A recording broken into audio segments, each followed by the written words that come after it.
Welcome back to Rugby League Outlaws. We are here now to bring you the Inappropriate T-shirt wrap-up.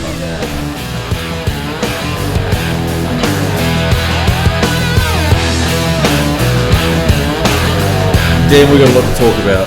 Some good, some bad, unfortunately. Yeah, let's start with the bad, but we're never going to see Brett Morris play rugby league again. A real shame. A horror way for a superstar of the game. On and off the field to go out, unfortunately. Best winger I've ever seen play. Yeah, I couldn't. I was looking earlier, doing some research. Could not find anyone in the same class. Genius. No. Yeah, he's man. Just seeing him, hearing him scream. I didn't like the way the referee went with that. Told him to just run out the back. Yeah, he was already off the field. Either play on or showing concern. Yeah. Big blow up on social media about the lack of a medicab. Now, it's come out since that he said he didn't want it because he wanted to walk off. And the same as Lindsay Collins. If anyone thinks that Newcastle did not have a medicab there, give yourself an uppercut. Yeah, it's pretty bad to see that because a player of Morris' stature, even Collins, the guys want to walk off. They can't do any more damage than is already done. I mean, last year, you've only got to go back to last year, Royce Hunt ruptured his patella tendon where you literally cannot walk, and he tried to walk. Yeah, that was bad, and then rode the medicab, and the thing was going in the bloody ground.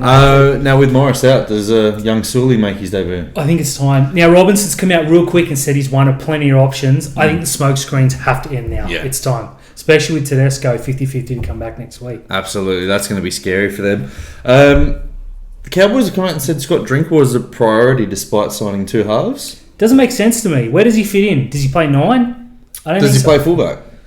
Val's been in good form. That pains me to say. Not his biggest fan after what he did. Yeah, you can't really give Chad Townsend 800,000, did and probably the same amount of money, and have Valentine Holmes being on nearly $1 million out on the wing. Especially with Tom Lolo and his monster contract. Yeah, and then they've actually got some half decent wingers coming through now. Well, I mean, Kyle Felt's always going to be solid, and the Hammer. He's a quick, lightning. Plenty of speed. Whatever unless Drinkwater slits in at centre, I can't see a spot. He'd be targeted. And he's not a priority signing, put it that way. Yeah, the Cowboys, I think they're just saying that to make him feel welcome, but I think Drinkwater's either going to end up at a Sydney club or at Brisbane. I would be very surprised if he doesn't end up at a club real quick, sooner than later. I think a few clubs are starting to say, notice what he's done for the Cowboys in the halves, which has been real good the last few weeks. There was a sneaky link for him to go to Newcastle. That makes sense. Even though they had Clifford, and that's just showing how far off Clifford has dropped. And also Mitch Pearce, what he was to us.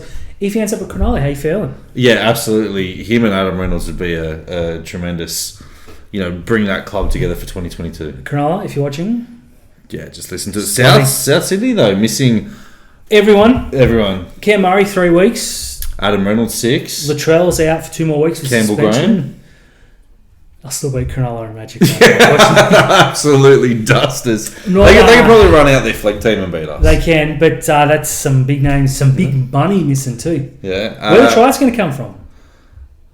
What? Not from Cronulla. You've still got Walker, you've still got Johnson. You've still got Johnson. They can score a lot. Gagai.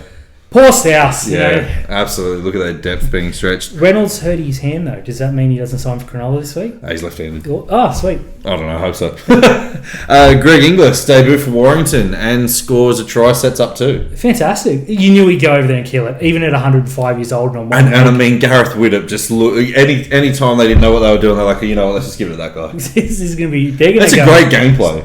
Great gameplay. It just shows you though. Inglis in the current, because not the fittest and youngest bloke in the world, comes and he probably plays okay. He looked incredibly fit.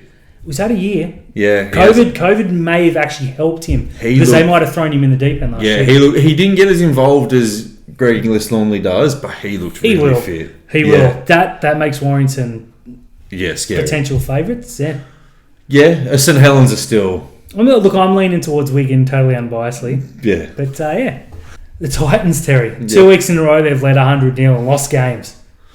And losing to Brisbane. That was terrible. At 20 minutes in, they were 20-0 up or 24-0 up. It was 22-all at half-time. This looked like it would be 1,000. And then Jermaine Osako just clicked and scored every time he touched the ball. We were at Rich Ossington's wedding. Shout out to Rich. And we were checking the scores. Like, obviously, we got told you can't watch the footy. It's a wedding. It's a big day. We get it. But at 22-0, we were kind of like, wow, everyone's tips were good. We were all checking for feeder. Everyone had captained him. And then 5 minutes later we check and the Broncos had the lead and just never got run down. Jermaine Asako looked, in the first 20 minutes, he looked like he was getting hooked. The Foxtel blokes were calling for him to get hooked. Then he scored and set up 3 tries within about as many minutes, and it was like, whoops. And he's not even re-signed with the Broncos at the moment. He's a free agent. I think he's put himself in the shopping window. His positional work at fullback is terrible, but in attack, he looked like, dare I say Darren Lockyer? Probably not, but he was pretty good. Let's just go with it. Newcastle lost again. Rugby league. Hey guys, thanks for tuning in to the Inappropriate T-shirt wrap-up. Don't forget to like and subscribe to Puncture Media. Trash us in the comments. We're looking for the best comments always. We're throwing prize packs out left, right and centre. Don't forget to tune in tomorrow night. And as always, Dan... Rugby league, baby! See you tomorrow.